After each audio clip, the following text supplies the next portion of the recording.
Boa noite, meus irmãos, a graça e a paz do Senhor Jesus. Muito obrigado ao presbítero Petrônio pela condução do nosso culto até agora. Quero saudar todos em nome de Jesus e especialmente aqueles que nos visitam hoje, primeira ou enésima vez. Que Deus abençoe grandemente nesta noite. Bem, na nossa igreja nós estamos caminhando há mais de 8 meses, na verdade completou ontem mesmo, 8 meses, estamos caminhando no livro do profeta Isaías. Hoje nós vamos chegar à nossa mensagem número 29. E na mensagem 29, meus irmãos, nós vamos fazer uma combinação com a mensagem do domingo que vem, em uma mensagem de 2 domingos, nos capítulos 32 e 33 de Isaías, para onde já peço a sua atenção e que você abra a sua Bíblia. Nesses capítulos 32 e 33 de Isaías, o profeta irá alternar novamente entre o presente e o futuro, e também entre a esperança e a confrontação. Ele vai trazer repreensões para tentar mais uma vez levar a Judá e particularmente a Jerusalém, a capital de Judá daquela época dos seus dias, há 2.700 anos atrás, a retornar para o Senhor, a se arrepender e abandonar a sua rebeldia. Isaías começa, irmãos, a desenhar como Judá terá livramento da ameaça assíria, que era, claro, o império da vez, o império daqueles dias. Como eu expliquei semana passada, inclusive, estava varrendo todo o mundo conhecido da época, e apenas aquele pequeno pedaço de terra, chamada Judá, o resto que havia sobrado do reino de Israel, é que ainda resistia ao avanço da Assíria, particularmente a sua cidade, Jerusalém. E é claro, meus irmãos, que Isaías vai deixar claro que isso não acontece porque Jerusalém é uma potência bélica, porque não era, porque Judá era uma potência bélica, porque não era, mas sim por causa do Senhor. Ele é o diferencial de tudo isso. Alternadamente, ele irá mostrar também como o sofrimento agora e no futuro antecipa um tempo de refrigério, um tempo de contínua e permanente libertação no reino messiânico prometido para o povo do Antigo Testamento. Hoje nós vamos caminhar nesse texto, como disse, semana que vem, aprendendo a seguinte grande ideia para a nossa memorização. A promessa do reino virá trazendo vitória e justiça para todos. A promessa do reino virá trazendo vitória e justiça para todos. É óbvio que nós nos referimos a todos os súditos do reino, a todos que participarem do reino. Amados, embora as perspectivas para a Síria fossem sombrias, as do povo de Deus eram bem diferentes. A Síria iria encontrar uma pequena nação de Judá e sua resistência como a pedra irremovível, a pedra inconquistável. Por outro lado, enquanto isso, Judá será lembrada mais uma vez que os planos do Senhor dos Exércitos para ela são outros, e são planos de vitória, de bênção, querendo mais uma vez trair o seu povo para si. No capítulo 32, Isaías falou em 2 partes da glória da era messiânica. E imprensado essas 2 partes, entre essas 2 partes está novamente um vislumbre de como essa nação precisa voltar-se para o Senhor, precisa mais uma vez de se arrepender, e descreve depois a futura era de ouro, vamos chamar assim, que o remanescente tem esperando da parte do Senhor para si. Então, meus irmãos, como eu disse, nós vamos cobrir esses 2 capítulos, mas hoje vamos ler apenas o capítulo de número 32, do versículo 1 até o versículo 20, todo ele a uma só voz num bonito coral, que nem nós lemos agora no início do culto, na salmodia, e ficou muito bonito. Vamos lá? Isaías capítulo 32, dá uma olhada à direita e à esquerda, se alguém precisa acompanhar com você a leitura do texto da palavra de Deus. Versículo 1: Vejam, um rei reinará com retidão e príncipes governarão com justiça. Cada homem será como um esconderijo contra o vento e um abrigo contra a tempestade, como correntes de água numa terra seca e como a sombra de uma grande rocha no deserto. Então os olhos dos que veem não mais estarão fechados, e os ouvidos dos que ouvem escutarão. A mente do precipitado saberá julgar, e a língua gaguejante falará com facilidade e clareza. O tolo já não será chamado nobre, e o homem sem caráter não será tido em alta estima. Pois o insensato fala com insensatez, e só pensa no mal. Ele pratica maldade e espalha mentiras sobre o Senhor. Deixa o faminto sem nada e priva de água o sedento.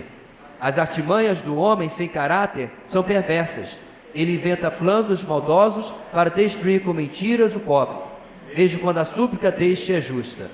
Mas o homem nobre faz planos nobres, e graças aos seus feitos nobres permanece firme. Vocês, mulheres tão sossegadas, levantem-se e escutem-me. Vocês, filhas que se sentem seguras, ouçam o que lhes vou dizer. Daqui a pouco, mais de um ano, vocês que se sentem seguras ficarão apavoradas. A colheita de uvas falhará e a colheita de frutas não virá. Tremam vocês, mulheres tranquilas. Estremeçam vocês que se sentem seguras. Arranquem suas vestes e vistam roupas de lamento. Batam no peito e chorem pelos campos agradáveis, pelas videiras frutíferas e pela terra do meu povo, terra infestada de espinhos e roseiras bravas. Sim, planteiem por todas as casas cheias de júbilo e por esta cidade exultante. A fortaleza será abandonada, a cidade barulhenta ficará deserta, a cidadela e a torre das sentinelas se tornarão covis, uma delícia para os jumentos, uma pastagem para os rebanhos. Até que sobre nós o Espírito seja derramado do alto, e o deserto se transforme em campo fértil, e o campo fértil pareça uma floresta. A justiça habitará no deserto, e a retidão viverá no campo fértil. O fruto da justiça será paz. O resultado da justiça será tranquilidade e confiança para sempre. O meu povo viverá em locais pacíficos, em casas seguras, em tranquilos lugares de descanso. Mesmo que a saraiva arrase a floresta e a cidade seja nivelada ao pó. Como vocês serão felizes, semeando perto das águas e deixando soltos os bois e os jumentos. Vamos orar mais uma vez, irmãos? Deus querido, nós agradecemos pela liberdade que experimentamos e poder abrir a Tua Palavra e estudá-la em irmandade com os nossos irmãos aqui. Oramos pelo irmão Diego que está levando a palavra, nossa congregação, presbítero Cédric, pregando em outra igreja, possa abençoar a cada um dos nossos irmãos e a nós esta noite. Oramos em nome de Jesus. Amém. No capítulo de hoje, irmãos, temos uma pausa no tom prevalecente dessa primeira metade de Isaías, que é do capítulo 1 ao 39, como vimos anteriormente nos resumos. O tom prevalecente é o tom de confrontação, mas aqui, apesar que ele vai aparecer rapidamente, há uma pausa. O Senhor está descrevendo, na maior parte do capítulo 32, uma série de bênçãos que caracterizarão o reino messiânico. Ele já fez isso antes, ele está repetindo, para que o povo compreenda mais uma vez, digamos assim, o que eles estão perdendo, o que eles estão abrindo mão com a sua atitude de rebelião e rebeldia para com o Senhor. Reino este, irmãos, que está aqui direcionado particularmente neste contexto ao povo judeu, o qual será representado no futuro. Eu quero sempre afirmar isso, não pelo país de Israel, que está agora tão frequente no noticiário, mas sim pelo remanescente fiel que no futuro, dentre estes judeus, se voltarão para o Messias, Jesus de Nazaré, recebendo verdadeiramente como Senhor e Salvador. Porém, nós, gentios, não estamos fora dessas bênçãos. O reino irá englobar todo o planeta, e todas essas bênçãos serão usufruídas por todos os súditos do reino, incluindo nós, que obviamente não somos judeus, ou pelo menos eu queria a maioria de nós aqui. O fato é, meus irmãos, que Deus mais uma vez vai trazer essa perspectiva futura, no meio de um tempo, como já vimos, conturbado, de um povo que ouvia, mas de fato não escutava. Um povo que literalmente vimos no texto anterior, pedia que Isaías não pregasse, não falasse, não os incomodasse. Muito pelo contrário, só falasse coisas agradáveis a eles. E neste cenário, Deus busca mais uma vez mudar o coração do seu povo. Nós vamos começar a caminhar no nosso texto, irmãos, e vamos primeiro ir do versículo 1 até o versículo 8, no nosso primeiro ponto de hoje. A promessa do reino chegará com bênçãos de justiça e conhecimento aos homens. A promessa do reino chegará com bênçãos de justiça e conhecimento aos homens. Nosso texto começa, meus irmãos, com uma informação importante, apesar de quase óbvia. O reino terá um rei. E não apenas o rei sozinho, mas ao lado dele, príncipes, líderes que governarão com ele. E diz o texto que todos esses, obviamente o rei, eu coloco aqui nas minhas anotações com R maiúsculo, reinarão com justiça. E aqui, meus irmãos, há um sutil contraste por parte de Isaías para com os governantes de Jerusalém dos seus dias. Eles eram corruptos, eram indiferentes, eram rebeldes, eram voltados para si mesmos, eles haviam abandonado o Senhor, muito longe do reinado de justiça que agora é descrito. Então, quando Isaías introduz este rei que virá, que nós bem sabemos é o Messias, é Cristo Jesus, ele está mostrando que há uma esperança para aqueles que dentre a nação de Judá, dentre os habitantes de Jerusalém, que ainda esperam uma mudança naquele cenário, dizendo, estes que estão lhes governando não são o fim da história. Há um futuro melhor, algo prometido para cada um daqueles que se renderem ao Senhor.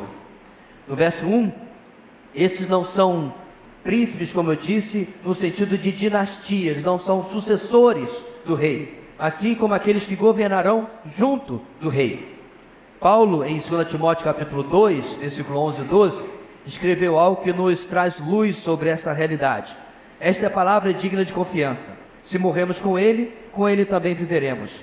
Se perseveramos, com ele também reinaremos. E João confirma isso, irmãos, em Apocalipse capítulo 20, versículo 6, isso já lá no finalzinho, onde nós já estamos chegando perto da descrição e do anúncio do milênio. Felizes e santos os que participam da primeira ressurreição. A segunda morte não tem poder sobre eles. Serão sacerdotes de Deus e de Cristo e reinarão com ele durante 1000 anos. Esse reinado desses aqui, dos que são descritos em Isaías, irmãos, não é por mérito próprio ou por que vem de linha nobre ou qualquer coisa assim, mas unicamente por causa deste rei primeiro que Isaías anuncia no versículo 1. Eles são chamados de príncipes. Ao lado do Senhor, este será um reino de justiça. Esta afirmação é o guarda-chuva de todo o nosso contexto. A justiça, meus irmãos, aqui fala sobre a ausência do mal. Lá no capítulo 24 nós vimos como o Senhor irá varrer o mal da face da terra enquanto for implementar o seu reino. Ele vai retirar todo tipo de corrupção. Apesar de homens pecadores estarem entre os súditos deste reino, o rei não permitirá que a injustiça e o pecado manchem e corrompam os homens, como tem feito ao longo da nossa história.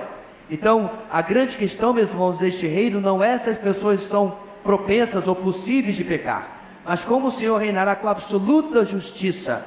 Ele trará a santidade e justiça sobre todos os limites, ou seja, todo o planeta onde o seu reino está alcançando. O verso 2 começa a descrever melhor como será esse cenário de justiça.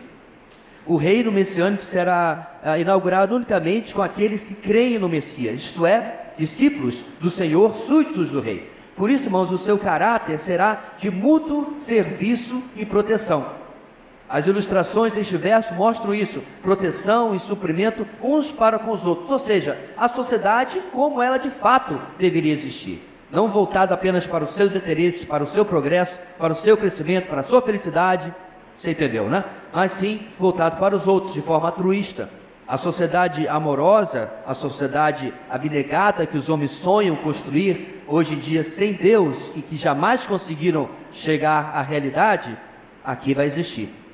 É interessante, meus irmãos, que, já falei isso em outras ocasiões, quando nós vemos da ficção algo que retrata o futuro, há duas perspectivas bem antagônicas.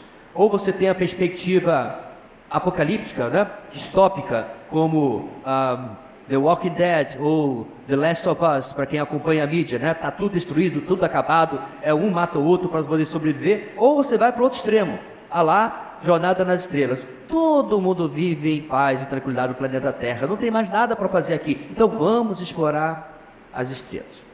A ficção, meus irmãos, tenta colocar esses dois extremos, mas luta, na verdade, com a realidade que esta é muito mais propensa que iria acontecer se o homem fosse largado a si mesmo. Ele ia buscar os seus interesses, mas não no reino. No reino de Cristo, com um rei perfeito, justo e santo, e introduzindo e começando o reino com homens e mulheres que são nascidos de novo, ele vai introduzir uma sociedade absolutamente perfeita. E tudo aquilo que hoje nós falamos, que nos gera estresse, que nos gera cansaço, que nos gera motivo de reclamação, que usamos como desculpas para o nosso pecado, simplesmente não existirão mais. O verso 3 em diante segue então falando sobre como o discernimento e o entendimento serão marcas dos súditos do reino. entenderemos, veremos, enxergaremos coisas que hoje não são possíveis. Não apenas, meus irmãos, discernimento e entendimento espirituais, mas como um todo. A gente às vezes fica surpreso, né, como a própria ciência avança. Ela nunca avançou tanto como avançará no futuro, enquanto o reino estiver acontecendo. E olhos cegos e ouvidos surdos serão coisas do passado. E aqui, meus irmãos, novamente Isaías está mandando uma sutil mensagem para ajudar daqueles dias. Por quê? Porque eles eram cegos para com o que o Senhor havia feito no seu meio. Eles eram surdos para aquilo que o Senhor falava no seu meio. Literalmente, eles mandavam o profeta ficar quieto, porque não queriam ouvir. Mal sabendo, meus irmãos, que esta cegueira e esta surdez deles estava a ponto de lhes custar a própria liberdade. Já falei várias vezes, mas não custa repetir, a gente vai mencionar nesta mensagem também. Pouco mais de 100 anos depois desse texto que nós estamos vendo aqui, Jerusalém será invadida, não pelo Império Assírio, mas pelo próximo império da fila, o Império Babilônico, e eles vão perder a liberdade, vão perder a identidade, vão perder a terra, vão perder o templo. Por quê? Foram surdos para a palavra de Deus, foram cegos para as obras de Deus. Mas tendo ouvidos e olhos abertos no reino, o verso 4 fala de como as pessoas poderão entender a verdade de Deus e falar sobre ela sem impedimento. Novamente, meus irmãos, algo que não se via na Judá daqueles dias. Algo que, olhando para o futuro, é prometido para eles, para que eles acordem sobre a sua cegueira e a sua surdez no presente. Outra coisa, meus irmãos, que será consertada neste reino de justiça é quando o tolo é considerado nobre e o mau caráter é admirado. Olha o verso 5. Isso não é, meus irmãos, o que a gente vê hoje em dia? Eu estava na internet, passou alguma coisa e eu estava olhando os comentários do pessoal brigando sobre Big Brother.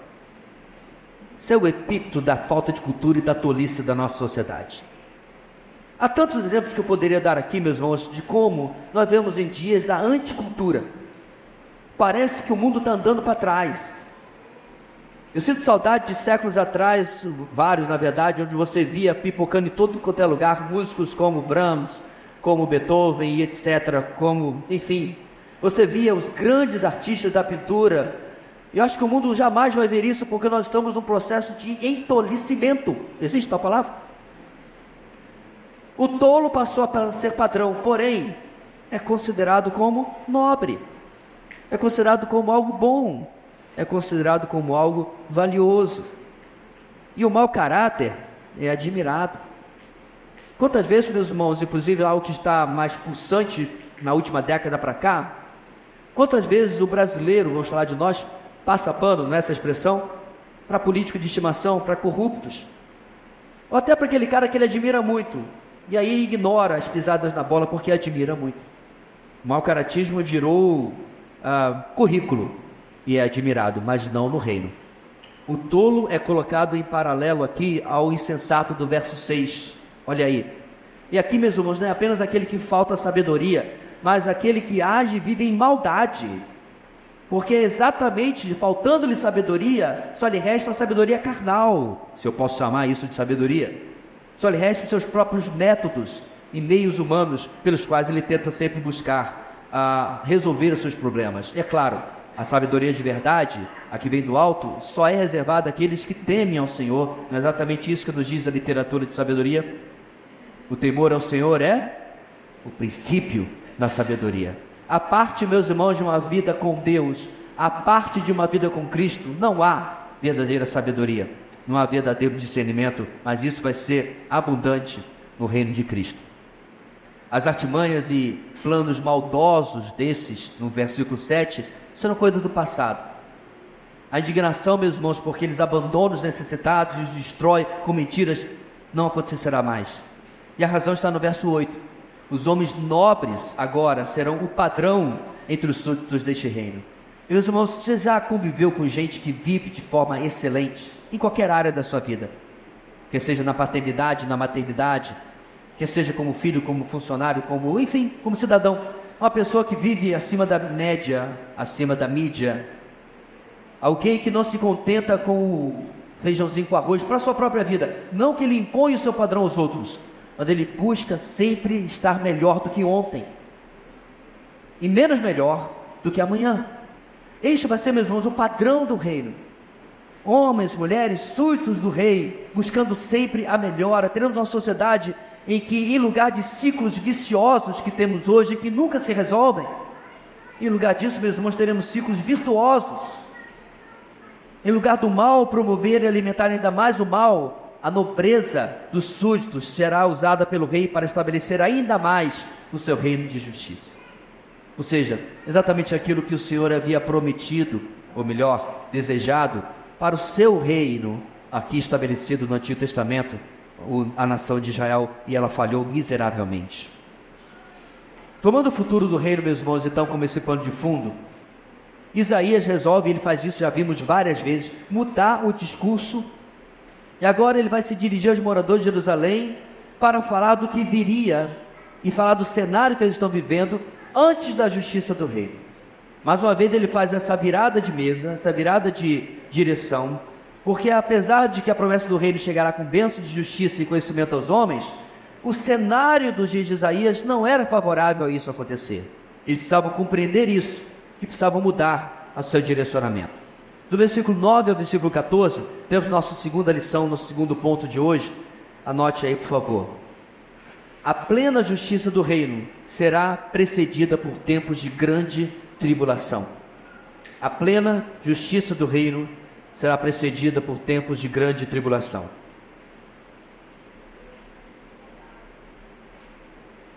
Meus irmãos, o nosso texto de hoje, ele é mais um tributo ao valor da pregação expositiva, ao valor de você estudar a Bíblia como um todo, e não apenas em versículos soltos e salteados, onde geralmente não acaba bem na interpretação, acaba naquele velho provérbio, velho ditado: o texto fora de contexto é um ótimo pretexto. Mas quando você estuda, meus irmãos, com atenção e continuamente um livro como, por exemplo, Isaías, você vê que parece que do nada Isaías se dirige às mulheres. Espera aí, o que isso tem a ver com o que ele estava falando? Quem são essas mulheres?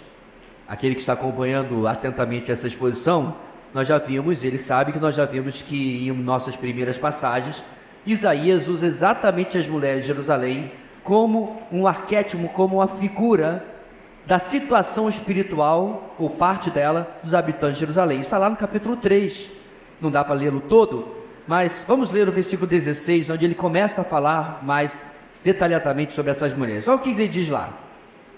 O Senhor diz, isso é Isaías 3,16: por causa da arrogância das mulheres de Sião, ou seja, de Jerusalém, que caminham de cabeça erguida, flertando com os olhos, desfilando com passos curtos, com enfeites tinindo em seus calcanhares.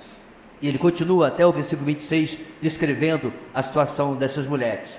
O problema, meus irmãos, ali é que essas mulheres de Jerusalém são usadas por Isaías para expor o pecado do povo que admirava a frivolidade, a vaidade, a superficialidade dessas mulheres, quando Jerusalém tinha problemas gravíssimos, especialmente do lado espiritual. Em vez de se importar em trazer o povo ao arrependimento, a voltar-se para o Senhor, em vez, meus irmãos, de entender que era tempo de saco, lembra a roupa de saco que era o sinal de arrependimento? Elas se vestiam, como peruas do mundo antigo, como a gente pode dizer, chiques, enfeitadas, completamente na contramão daquilo que deveriam. Isaías usa esse cenário, essa figura dessas mulheres para, na época, confrontar o povo no capítulo 3. E agora ele as traz de novo na nossa narrativa. Obviamente, meus irmãos, o alerta dessa parte não era exclusivamente as mulheres, as moradoras de Jerusalém do sexo feminino, claro que não. Elas apenas, meus irmãos, representam a parte da população que continuava em rebelião contra o Senhor e rejeitando a sua palavra, ok? Então, dessa forma, depois de falar até o versículo 8 sobre a plena justiça esperada no reino, Isaías se dirige aos moradores de Jerusalém mais uma vez para alertá-los. No verso 9, a forma sossegada e segura que eles viviam, era uma falsa paz e segurança. Porque, meus irmãos, verso 10, em pouco mais de um ano, essa falsa segurança daria lugar ao pavor e à insegurança, ilustrada aqui na perda das colheitas. Em outros textos, meus irmãos, deste livro, nós já dissemos que No mundo antigo, era algo de total pavor você perder a colheita, perder o gado, perder a criação, porque você não tinha de onde repor. O que você vai fazer? Vou importar lá da... Não, é o mundo antigo, as coisas levam tempo. A quebra da colheita, por exemplo, e a fome e a seca em Israel certa feita, fez com que Ruth e a sua família migrasse para Moabe, porque não tinham o que comer.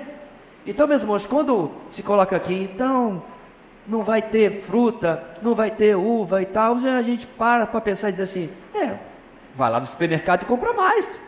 Só que não tem supermercado. Não tem quitanda. Não tem Amazon, onde a gente se vira para comprar de outro lugar porque não tem aquilo.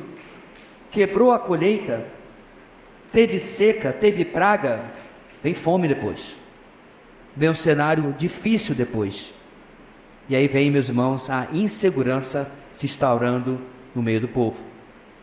Assim, meus irmãos, aí se refere, quando fala dessa destruição toda, ao resultado da campanha militar da Assíria, do lado de fora de Jerusalém.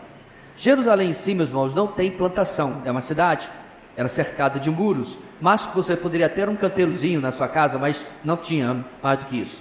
As colheitas estavam do lado de fora, nos campos, nas cidades do interior.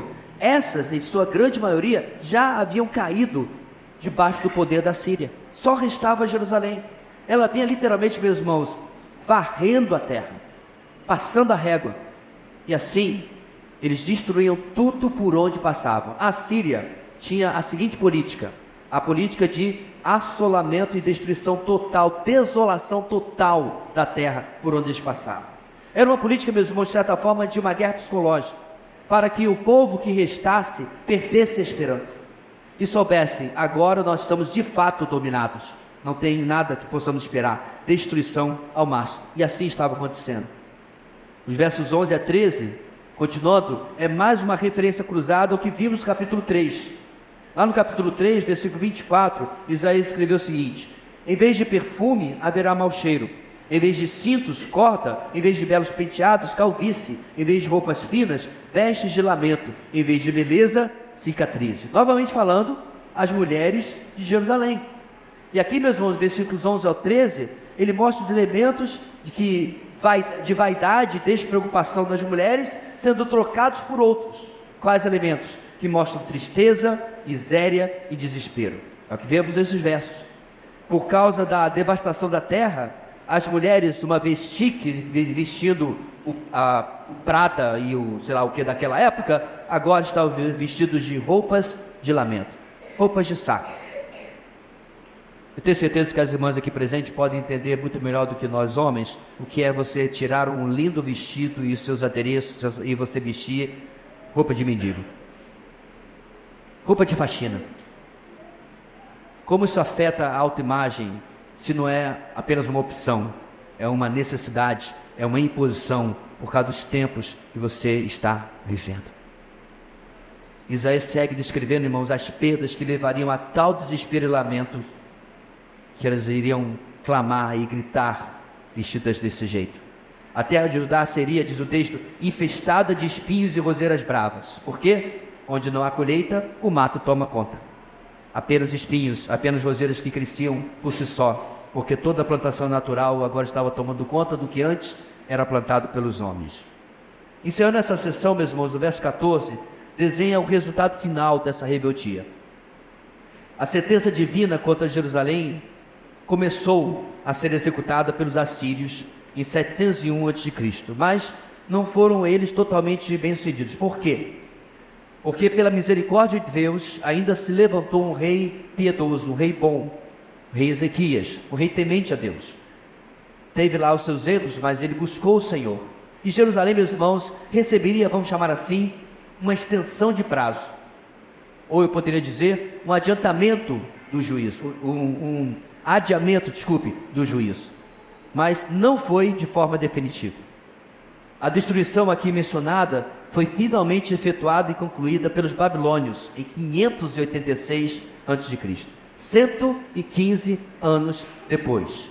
Ou seja, irmãos, Isaías não estava dizendo no verso 10 que o julgamento seria concluído em um pouco mais de um ano, mas que começaria em um pouco mais de um ano. Em outras palavras, o povo de Jerusalém um dia cairia, como realmente caiu, depois, meus irmãos, de mais de um século, de mais um longo período de advertência. E aqui de novo eu quero abrir aquele parênteses que abri tantas vezes. Cadê o Deus irado do Antigo Testamento?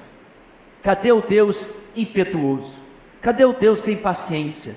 Cadê o Deus sem graça do Antigo Testamento? 115 anos avisando. Não são 115 horas, nem dias, nem mesmo meses. São anos. Uma geração se foi, surge uma outra, e ela faz a mesma coisa que a geração anterior. Nós somos praticamente aqui, meus irmãos, chegando à terceira geração, quando Jeremias já é idoso, e finalmente Nabucodonosor bate na porta.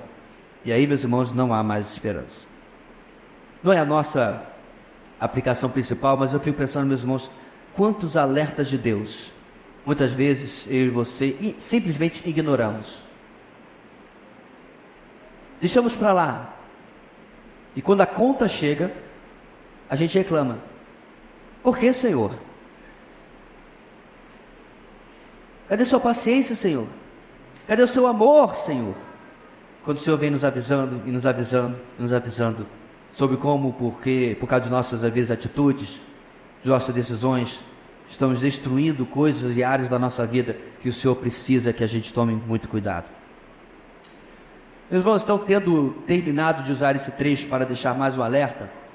Isaías retoma agora, no final do nosso texto, ao tema principal deste capítulo, que é falar da plena justiça do reino e a promessa que está vindo. Se eles esperavam participar deste reino, eles precisavam se arrepender de sua rebeldia contra o Senhor. E aqui, meus irmãos, que o verso 14 parece fazer uma progressão no tempo. Por um lado, ele fala desse tempo quando Jerusalém, como dissemos, ficou deserta por causa da deportação, ou ficaria deserta por causa da deportação para a Babilônia, muitos anos depois, no ano 586. Ok? Por outro lado, porém, a partir daí, mesmo com o retorno, certo? 70 anos depois da restauração que foi feita através de Esdras, Neemias, Zorobabel, tudo isso nós já vimos na nossa igreja na exposição destes livros.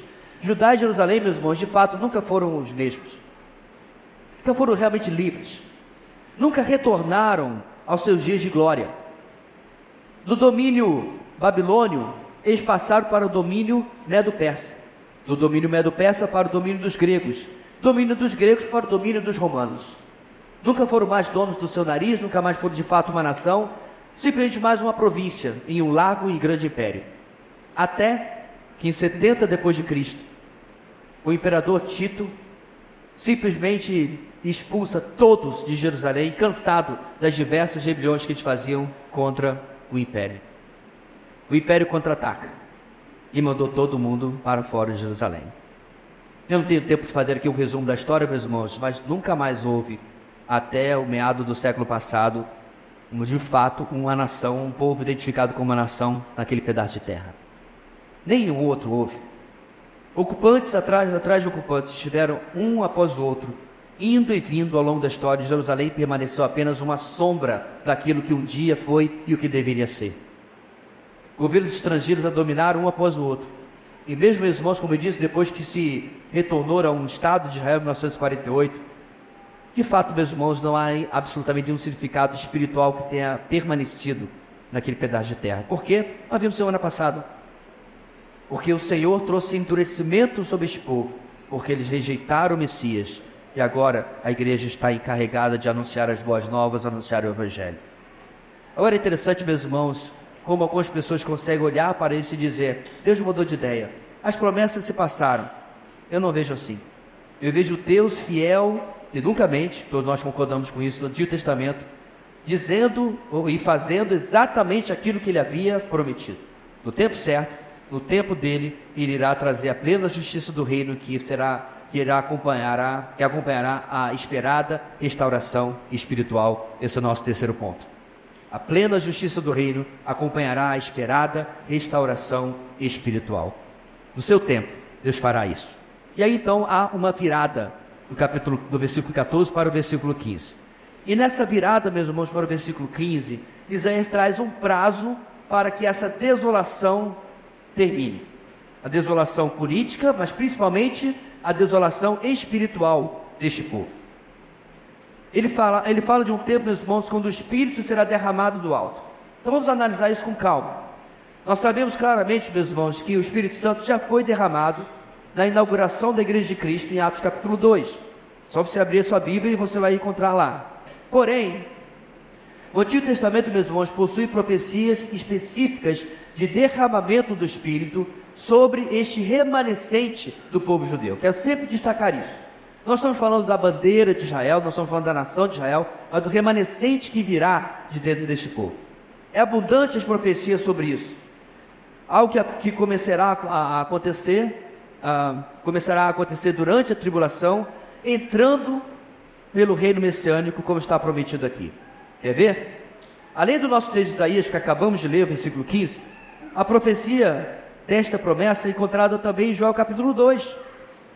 O capítulo 2 de Joel começa falando do dia do Senhor, descrevendo eventos que acontecerão na tribulação, que virá sobre todo o planeta, e particularmente significará perseguição para com os judeus e gentios que se voltarem para Cristo.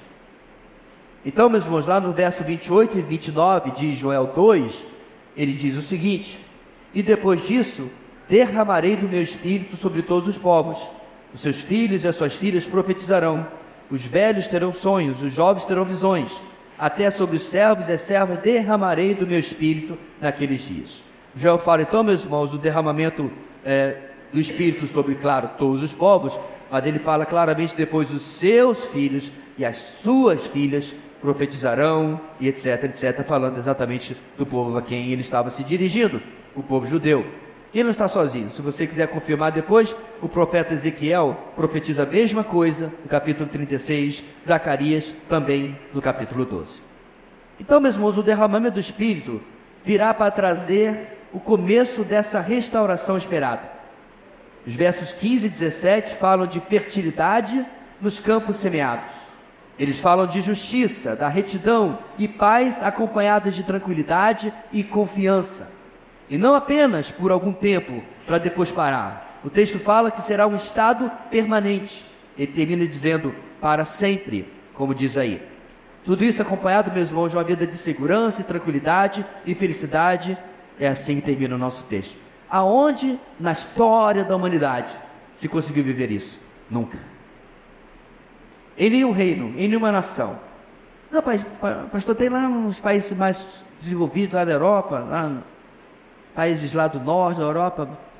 Meus irmãos, os países mais seguros e tranquilos do mundo não chegam perto disso. Da prosperidade, da paz, da segurança, da retidão que vai se experimentar naqueles dias. Porque tudo isso será promovido pelo Senhor na vida de cada pessoa e na própria sociedade. Em contraste com a destruição que começaria nos dias de Isaías e se concluiria nos dias de Jeremias, irmãos, nosso texto traz para o remanescente fiel, remido e restaurado, a segurança de que eles viveriam uma abençoada prosperidade e sem qualquer ameaça ou perigo dos inimigos. Os altos e baixos que marcaram a história do povo de Deus no Antigo Testamento, por causa da sua desobediência às alianças que eles tinham com Deus, agora seriam coisas do passado. Debaixo da nova aliança, e como súditos do rei Messias, anunciado no primeiro verso, eles finalmente viverão como nunca viveram antes. Seria tão bom, meus irmãos, como já falamos outras vezes, que tais promessas pudessem ter um impacto neste povo, 2.700 anos atrás. Mas em sua grande maioria não teve. Ele continuou vivendo por si mesmo, pela sua própria força.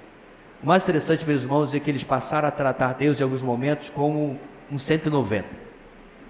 Mas daqui a alguns capítulos nós vamos chegar exatamente a este episódio, nos dias de Ezequias, no dia em que Jerusalém está sendo sitiada pelos assírios. E o que vai acontecer? Eles vão se voltar para o Senhor, por um curto espaço de tempo, para depois abandoná-lo novamente.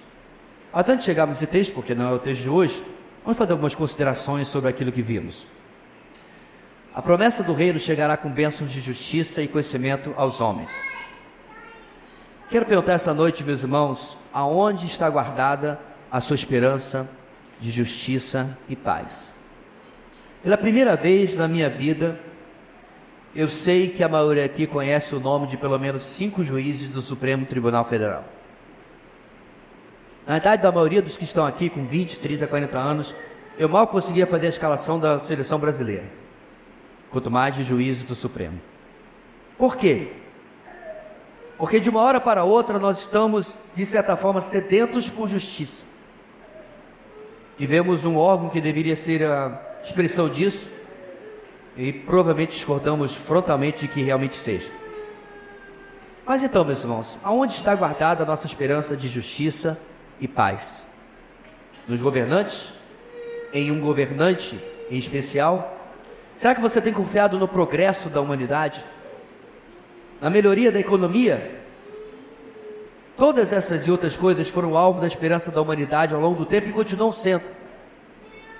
Esperança de um mundo e de uma vida melhor.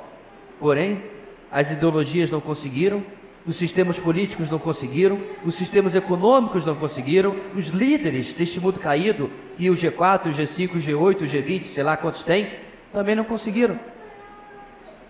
Diante, meus irmãos, de uma sucessão de decepções com reis e com a sua própria história, o povo de Deus do Antigo Testamento é desafiado a colocar a sua esperança no Senhor e no futuro rei que Ele tem preparado para eles.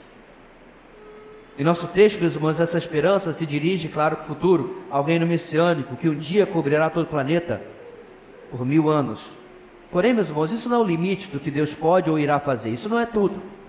Paulo nos exorta sobre não colocar a nossa esperança neste mundo já agora, mas sempre buscar a esperança eterna, a esperança no próximo mundo. Por exemplo, em Colossenses capítulo 3, ele escreveu essas palavras que nós bem conhecemos: portanto, já que vocês ressuscitaram, preste atenção, o tempo passado já é realidade na minha e na sua vida. Ele não está se referindo à ressurreição do corpo, mas só à nossa ressurreição espiritual, certo? Então, portanto, já que vocês ressuscitaram com Cristo, procure as coisas que são do alto, onde Cristo está sentado à direita de Deus.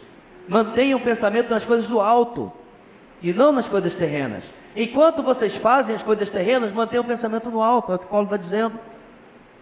Pois vocês morreram e agora a sua vida está escondida com Cristo em Deus. Quando Cristo, que é a sua vida, for manifestado, então vocês também serão manifestados com Ele em glória. Os governantes dessa terra lhe deixam na mão. Os sistemas econômicos, políticos e etc. sempre lhe falharão. Isso aqui nunca falhará.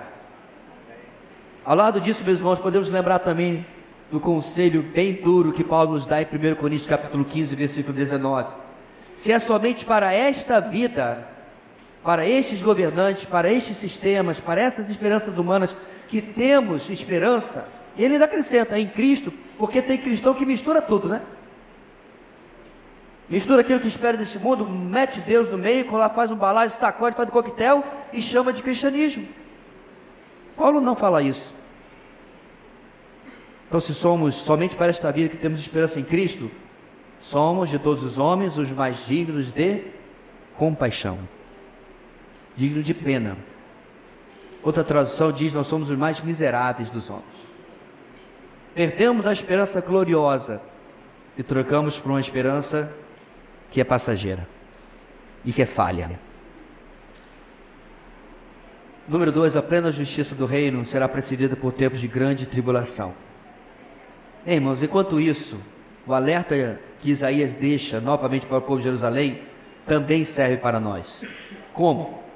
Nada do que Judá passou e passará era necessário que acontecesse com ele. Várias e várias vezes o Senhor lamentou porque o seu povo não se voltava para ele. A leitura, meus irmãos, que podemos fazer com facilidade é de um Deus justo e amoroso que não deseja nada mais do que abençoar os seus. Essa é a leitura que a gente faz. Porém, ao mesmo tempo, este Deus justo e amoroso não recompensa a rebeldia.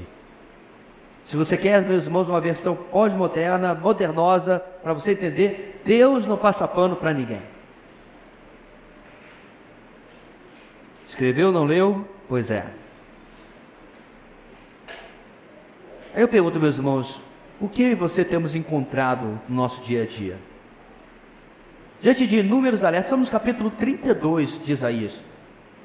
Em uma divisão, em uma parte primeira, que é primordialmente de confrontação, de condenação. Depois de tudo isso, irmãos, em 8 meses, eu pergunto particularmente aos irmãos da igreja que estão há 8 meses debaixo do cajado de Isaías, não do meu, de Isaías, o que tem mudado na minha vida? O Deus justo e amoroso e suas bênçãos têm se reproduzido na minha vida porque eu tenho me submetido a Ele? Ou o Deus justo e amoroso precisa tratar a minha rebeldia? Porque, meus irmãos, o objetivo da pregação da palavra, da exposição da palavra, não é nos tornar mais sabidos. Olha, 17ª exposição que eu acompanho nesta igreja. Como eu sou bom. Como eu conheço. Me pergunte a teologia bíblica de 1 João. Me pergunte a história de Esdras e Neemias. Está na ponta da língua, eu acompanhei. Não, isso não é o objetivo. O objetivo, meus irmãos, é olharmos a palavra de Deus como espelho. É assim que a gente faz antes de sair de casa. Vou diante do espelho, eu vi se minha camisa estava direita, se estava amarrotada, vi se meu cabelo estava assanhado. O cabelo não estava não, mas a barba estava. Eu dei uma parada porque estava com as pontas. O espelho revela isso, né? Revela o que está errado, que eu preciso mudar. O espelho da palavra faz exatamente isso. Então, meus irmãos, em lugar de nós olharmos para Jerusalém daquela época e ficarmos, esse povinho, hein? Esse povinho nunca se dobra. Que paciência que Isaías tinha. Porque se fosse eu naquela época, ia ser a dupla dinâmica, Isaías e Joversi. Será? Tendo a pensar, meus irmãos, ainda tendo um pouco de misericórdia da minha própria vida, que no mínimo eu estaria lá do lado de fora, tentando sondar a temperatura da população e tentando avaliar o que esse homem estava falando. Quer dizer que a gente não tem que fazer nada, tem que confiar no Senhor, e Ele vai pegar esse império que está literalmente terraplanando a terra toda, e vai nos livrar dele? É exatamente isso. E a fé desse povo era provada, testada. Como tem que ser a nossa também, meus irmãos. Não tem nenhum império assírio vindo contra nós. É verdade, graças a Deus. Ninguém está aos nossos muros e portas para arrombar, entrar, matar as nossas famílias e levá-los escravos. Nada disso está na nossa perspectiva. Não estamos nem perto do vídeo missionário que assistimos hoje. Eu assisti hoje à tarde, meus irmãos, e fiquei arrasado. Não estão matando o marido, a esposa, nos deixando viúvos e viúvas, simplesmente porque não cremos no que eles creem. Estamos confortavelmente no nosso ar-condicionado, nesse calor louco da laninha, mas cá estamos.